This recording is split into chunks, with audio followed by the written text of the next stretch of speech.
Along Came Polly Yeah. with Ben No. Affleck. Yeah. That movie where that guy has to smuggle the drugs over the border. The guy from Oh, Meet the Millers. Yeah, Meet the Millers. Oh, Meet the Millers. That was yeah. a funny. That was a a pretty funny movie. Yeah. Especially when they were like, "Where's your daughter?" at?" Like, "Oh, she's locked in her. She hasn't come out all day." Like, but they have no idea why. Yeah. Oh, yeah.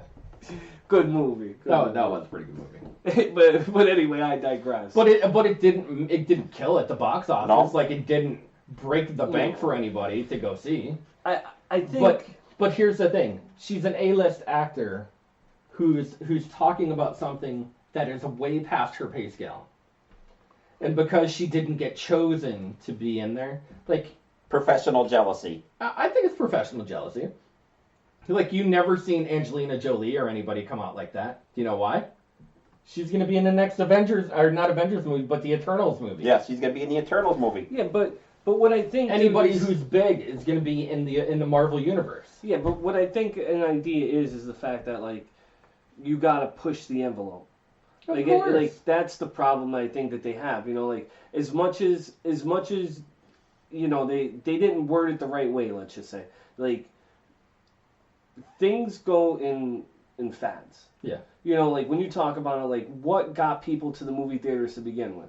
It was those 5-minute clips of Batman and what was going to happen next week, and you know that was like those little the vignettes, trailers. You know, Yeah, trailers, boom. yeah. You know what I mean? And 5 minutes here, 10 minutes there. You know, and like you would build the story. You know how to push the envelope. They can push the envelope of every, not necessarily every movie-going patron, but you know what? They build up the suspense, man, and they build it up hard. I think story writing got to the point, right, where, and I'm sorry, I didn't mean to interrupt, but just to finish the thought, I think story writing got better than what action could be at some point, so it faded away.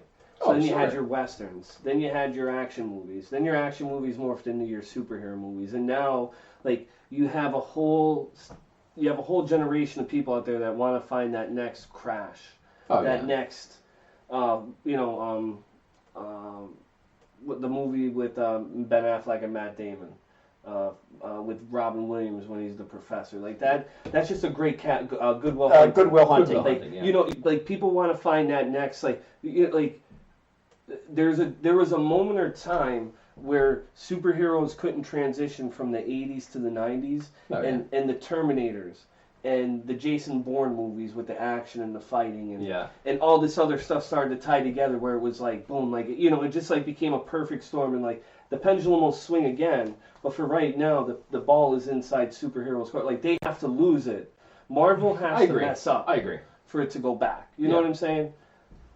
Let me see if I can elaborate on this, right? Because not only are major film stars coming out against it, but also Hollywood producers. People like James Cameron, people like Steven Spielberg, you know, who are raising their voice and saying, "Oh, well, you know, where people are actually learning these little movies that should be big movies are at the filming, like not the SAG Awards, but like shoot, I forget what the heck they're called." They show like these homemade videos, like the indie the indie films, the indie film special, like the studies, like the Cannes Film Festivals or whatever. Cannes Film Festival. Same James Cameron that has 4 Avatar sequels coming out over the next 5 years. Yeah, but like. But here's the thing. He's beating it to death because and not necessarily he, but this isn't the American public. The people who go to the movies want to see more. Yeah. Oh, you came up with a great movie. I want more. I want more. I always want more. You see, they're always hungry, but and that's the sign of a good movie. Yeah. And I think with all of these superhero movies that are coming out right now, it's new, it's different, it's exciting. People can relate to it, so therefore it makes for a good movie that people want to see. The movies that are dying out, you know, such as your Iron Man when it first came out. Iron Man 1 was a great movie. It was a great movie. But it's not one of the best ones now, though. Not one of the best. When Iron Man 2, Iron Man 3 came out, the numbers kept on going down as far as, like, you know, who wanted to see the Iron Man movies. But Iron Man as a secondary character, holding the glue to everyone, kind of cohesive as a cohesive unit. The universe is fantastic. It's fantastic. If you could put him in every single movie, if you could put Robert Downey Jr. in every single movie, because let me just say, Robert Downey Jr. is doing Dr. Dolittle right now. No, it's not Dr. Doodle. The name of the title is Doolittle. It's the third time that you're doing Dr. Dolittle. Yeah, but it'll Dude, it's a stupid freaking movie. A stupid movie. Here's what else is coming out soon. Guess what it is? Oh, it's The Rock. The Rock is coming out with a new movie. Guess what it's about? Him in the jungle. Him in the jungle. The Jungle Cruise or whatever they call it. The Jungle Cruise by Disney. Because, of course, Disney wants to hire The Rock to do every single movie that Disney has. And he's a very likable character. Is he a good actor? That's debatable. I mean, some people like him, some people don't. I'm not a big fan. I liked him in Walking Tall. I'm waiting to see another bad Hugh Jackman movie. And since Logan, well, how many good movies has Hugh Jackman actually done? He was in the Greatest Showman. Yeah, was that really a good movie? He won an Oscar. Once again, was that really a good movie though? I hate to say it, but for all these a movie about an ancestral fish and a female actually won an Oscar. I will go back and once again. Yeah. I will go back here and say, right, the fact that I think some things like James Cameron, Steven Spielberg, is the fact that they adapted books and made giant franchises. You know what I'm saying? Huge franchises. Like, you know what I mean? Like James Cameron. Like, I mean, you're looking at Transformers. You're looking at Indiana Jones. You're looking at all of these huge monster billion-dollar empires, billion-dollar franchises that they've made into stunt shows, minor movies, major movies. Actually, 1, 2, 3, oh, by the way, 4, Indiana Jones is Lucas also, by the way. Just five Indiana Jones movies. Mm-hmm. Soon to be 6. Soon to be 6. But when it comes down to it, though, I think I think sometimes those people like that are upset because they what would Jurassic World be like if Jurassic Park started off where Jurassic World is right now? Where would CGI take it? How much better would it be if you could remake Jurassic Park? They're probably gonna remake it because Hollywood's running out of ideas, and that's what the problem is. They're gonna be tied into the last movie. I understand. Yeah. From what I understand, is that the main character is gonna be in the last movie. Hugh Grant? No, it's Dr. Grant. And Sam Neill is coming back. So is Jeff Goldblum, and what was the girl's name? What's the actress's name? But they're actually coming back for the next movie, and they're going to be in with Chris Pratt and. It's going to be cool to see the worlds combined. You know what I mean? Yeah. Which is just something cool. Yeah. But that's the problem. Is Hollywood's running out of ideas, and when Hollywood run out of ideas, then you get these cable networks doing movies. Saturday night, I watched a movie called The Banana Splits. It was I don't know if there was a TV show in the 70s called Banana Splits. You plugged that last week. I did plug it last week, and since I plugged it, I had to watch it. Believe it or not, Sparky. Believe it or not, it wasn't the best movie in the world, but it was the Banana Split. Banana Split. But it was interesting. But now this Saturday, they're actually. The state, I don't know if it's the same studio, but the same cable network is doing another Critters movie. Critters. Oh, you know what? I did see the trailer for it. Not necessarily a trailer. It was the commercial. The commercial. How much better would Tremors be right now? If they remade Tremors. I don't know. They're trying to remake this Critters movie, and it was sad. It looks cool the way they're killing critters off, though. One lady had a sword cutting their heads off. And the critters came into a ball, like a giant ball, and they started rolling people over. They didn't even eat them. They just ran them over. Well, that's what they did in the one movie, though. They ran them over. Attack of the Killer Tomatoes? Yeah. Oh, no, I got ran over. Oh, yes, but shout out to them San Francisco 49ers, 5-0. Oh, wow. Give a shout out right there. Huh? Well, shout out to the Patriots, who are also 5-0. We might see each other in the Super We Bowl. might. The Patriots might be 6-0, right? I'm sorry, 6-0. Yeah, you're right. 6-0. Sorry. Just give them respect where respect's due. I know. We might have a Super Bowl. Whoa. We might have a Super Bowl podcast. Whoa. As long as everybody stays healthy. Who's your team? My team is Philly. A team that has absolutely no secondary. I could play wide receiver for another team and beat those corners the way the corners have been playing this year. It's probably because he lives in Pennsylvania. Yeah. Nothing wrong with that.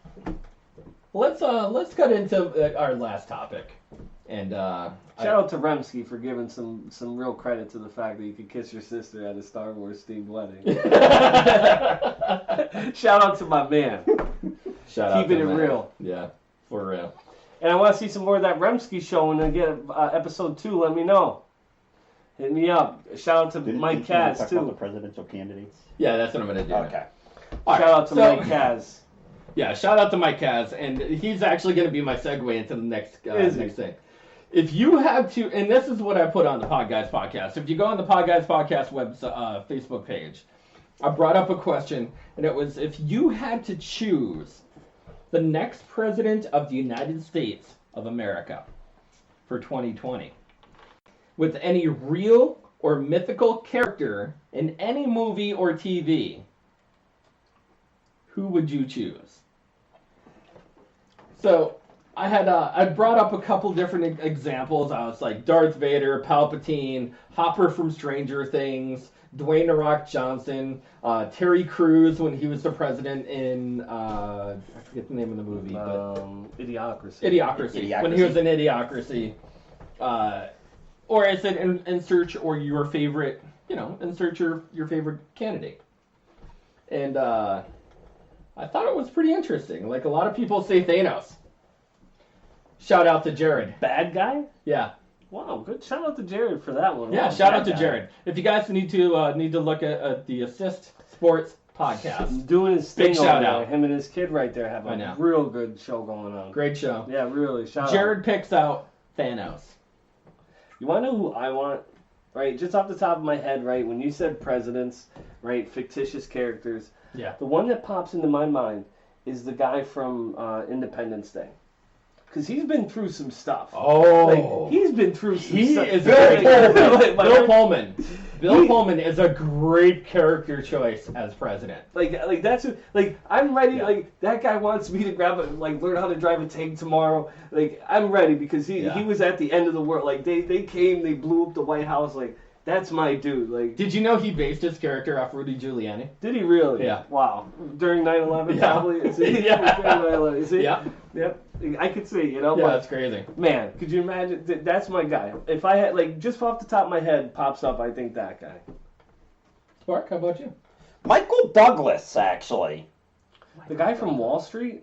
Yes, but he was also the thief from Wall Street. He was also in the movie called The American President, and he was very good. He portrayed a very Yes, he did. Yes, see? Didn't he play Kennedy too? Somebody played Kennedy in a movie too. I forget who that was. Someone played Kennedy in JFK or something like that. Not JFK, but JFK was the assassination movie, right? Bless you. JFK was the assassination movie with. One about Kennedy. You know what it was about? It was about the Bay of Pigs. It was like that time when all that was going on. Anyway, I digress. Huh. I think for me, I would have to choose, and this is before I knew all the scandals happened on House of Cards. Kevin Spacey? With Kevin Spacey, dude, his character on House of Cards was phenomenal. You want to know who would be a really good president, though, right now, to, wheel and deal, would be Bernie Madoff. Just to wheel and deal to get us out of debt. Wait. Just to get us out of debt. Could you imagine, Bernie Madoff comes in as president, we're out of debt within, 6 weeks? He's just guys at home, this is fictitious. I know. And we're not actually saying that this would be a good by any means, a good candidate. We are not endorsing any candidate, so please we're not do any write-ins. Would he not, though? Would he not, though? Could you imagine the wheeling and dealing he would make? You're talking tariffs and everything. Bernie Madoff would have the stock market going lunatic. He'd be going crazy. He'd be tipping the Chinese markets. They wouldn't know what hit them. We would be if we had Bernie Madoff for president, right? We would technically be like the ultimate currency manipulator. Like he would so manipulate every single currency in all the different countries. So I'm gonna give a couple shout outs to some people because I put this in